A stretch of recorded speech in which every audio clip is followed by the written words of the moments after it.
그러면 좀 독특한 걸 해볼게. 먼저 이런 게 있다는 것부터 조금 알아두면 좋으니까 한번 봐봐. 요렇게 해서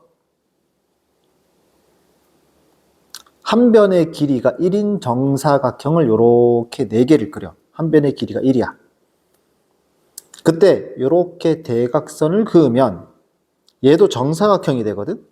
이렇게 해보면 이놈이 정사각형이 되는데 한 변의 길이는 모르겠는데 넓이가 2가 된단 말이야. 그쵸? 이 파란색 넓이가 4잖아. 그치? 그럼 빨간색은 넓이가 딱 절반이라서 2가 되거든. 자, 넓이가 2인 정사각형이 있습니다. 그러면 얘랑 얘를 곱하면 2가 된다는 거거든. 넓이 가로 곱하기 세로 하면 2인데 그럼 2번 곱해서 2가 되는 수가 여기 있긴 한데 이게 얼마야? 이렇게 물음표란 말이지.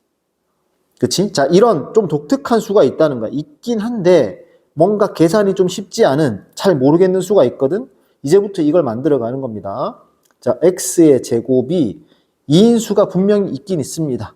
근데 계산이 힘들죠? 이때부터 우리는 기호를 나타낼 건데 그럼 이런 x를 이런 기호로 쓸까요? 이렇게. 영어로는 ROOTE, 루트 2라고 있습니다. 이거를 한글로 번역하면 제곱근이라고 번역이 돼. 제곱근 2. 됐지? 자, 그럼 얘를 읽으라고 하면은 루트 2 또는 제곱근 2라고 읽는 거다. 그리고 아까 했듯이 이런 수는 부호가 다른 게 하나 더 있어. 이렇게. 2랑 마이너스 2 같이. 제곱해서 2가 되는 수는 루트 2도 있으나 마이너스 루트 2도 있다. 이제 앞으로 요런 기호를 즐겨 쓸 거야. 자, x제곱이 3이야. 그러면은 x가 되는 거는 계산이 안 되지. 이럴 때는 기호로 루트 3 또는 마이너스 루트 3 이렇게 쓰는 거야. x제곱이 5야.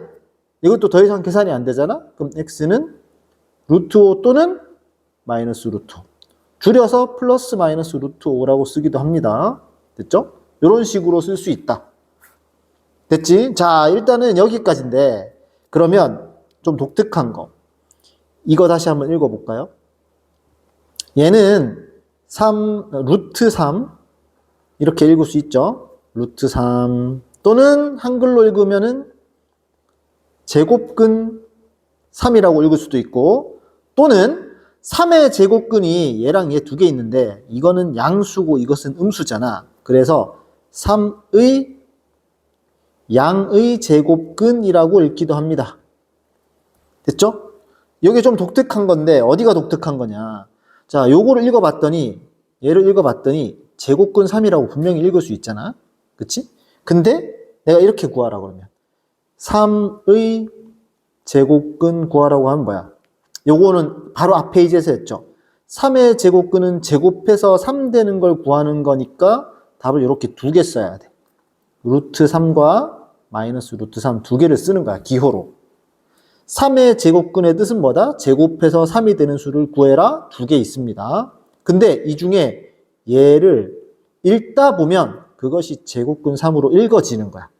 그러니까 제곱근 3과 3의 제곱근은 같다 다르다. 다르다. 다시 쓸게. 제곱근 3은 루트 3을 읽은 것. 3의 제곱근은 제곱해서 3이 되는 거니까 루트 3과 마이너스 루트 3. 그래서 이 둘은 다른 거다. 됐지? 요 두 개를 좀 구분해 주셔야 됩니다. 자, 그거 한번 연습해 볼까요? 여기. 첫 번째. 11의 제곱근은 루트 11과 마이너스 루트 11이 있을 텐데 11의 양의 제곱근이라고 했으니까 자, 계산 안 돼. 이렇게 루트 11로 쓰는 거야. 자, 2분의 5의 제곱근은 루트 2분의 5와 마이너스 루트 2분의 5가 있을 거거든. 근데 여기서 음의 제곱근을 구하라고 했으니까 요걸 써주면 되는 거야.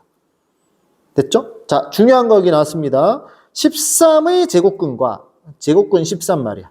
13의 제곱근은 루트 13도 있고 마이너스 루트 13도 있는 거야. 제곱해서 13이 되는 것. 그 중에 이 제곱근 13은 얘를 읽은 거. 루트 13을 읽으면 제곱근 13이라고 읽을 수도 있다. 이렇게. 됐지? 이 둘은 다르다는 것이 핵심입니다.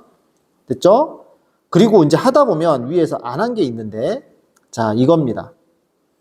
여기 표를 한번 채워보면, 자, 3의 제곱근 구하라고 그러면 루트 3 마이너스 루트 3 이렇게 두 개가 있는 거야. 그치? 그러면 요것을 플러스 마이너스 루트 3 이런 식으로 해볼 수 있는데, 자, 얘야. 이거를 좀 눈여겨보자. 4의 제곱근은 이거 8페이지에서 했어. 제곱해서 4가 되는 수를 생각해보면 뭐가 있습니까? 2랑 마이너스 2가 있죠? 분명히 얘인데 방금 우리가 이런 걸 표현하는 방법을 배웠지 얘를 이렇게 써도 크게 상관은 없다. 루트 4 마이너스 루트 4 기호로 써도 상관은 없는데 얘는 반드시 이렇게 바꿔서 표시를 해줘야 됩니다. 됐죠? 이렇게 할 수도 있어. 뭔가 하다 보면 이렇게 나오는 경우가 있는데 반드시 2로 고쳐줘야 돼. 그래서 여기 루트 4는 2라는 거. 자, 4의 제곱근 중에 음수가 마이너스 루트 4라고 쓸 수도 있어. 근데 반드시 마이너스 2로 고쳐줘야 돼. 한 번 더 가볼게. 자, 7의 제곱근 그러면 더 이상 계산이 안 되니까 루트 7 마이너스 루트 7 이렇게 쓰는 거야. 근데 하다 보면 이 9의 제곱근 누군가는 루트 9 마이너스 루트 9라고 쓸 수도 있는데 실제로 제곱해서 9가 되는 것은 뭐다? 3과 마이너스 3이죠. 요 부분을 좀 조심해 줘야 돼. 그래서 하다 보면 이런 수들은 근호를 사용해서 나타내 보면 없어지는 경우가 있습니다. 이렇게. 그쵸? 루트로 안 되는 거. 어떤 수들이야? 얘들은 제곱수들이죠. 제곱수들은 없어집니다. 자, 그러면 밑으로 와서 이게 어디서 나온 수냐? 자, 25의 제곱근을 구해보세요 하면은 루트 25와 마이너스 루트 25가 있거든? 근데 25의 제곱근, 제곱해서 25가 되는 수는 실제로는 뭐야? 5랑 마이너스 5라는 거지. 그래서 요걸 요렇게 고쳐 쓰라는 거야. 됐지? 그러면 요거, 알겠어요? 요거? 얘가 마이너스 루트 100분의 9니까 요건 어디서 나온 거냐? 마이너스 10분의 3이라는 거다. 제곱해서 100분의 9가 되는 거 10분의 3 그리고 요거는 마이너스라서 그대로 마이너스 됐어요? 자 그러면 요거 얘는 플러스 마이너스 루트 64는 64의 제곱근을 그대로 구한 거죠. 64의 제곱근을 기호로 표시해보면 플러스도 있고 마이너스도 있다 이렇게 된 거고 실제로는 8과 마이너스 8이죠. 그래서 플러스 마이너스 8이라고 고쳐주셔야 된다. 그럼 이거는 81분의 1의 제곱근 구하라고 하면 루트 81과 마이너스 루트 81분의 1이 있겠지. 근데 이 중에 요거 양수 요거 구하는 거니까 9분의 1로 고쳐야죠. 요건 9분의 1과 마이너스 9분의 1 중에 양수인 거를 써주는 겁니다. 얘는 마이너스 9분의 1이 되는 거예요. 됐죠? 요거 근호를 사용하지 않고 나타낼 수 있는 수들은 제곱이 되는 수들은 혹시 루트가 붙어 있으면 그게 없어지는 성질이 있다는 거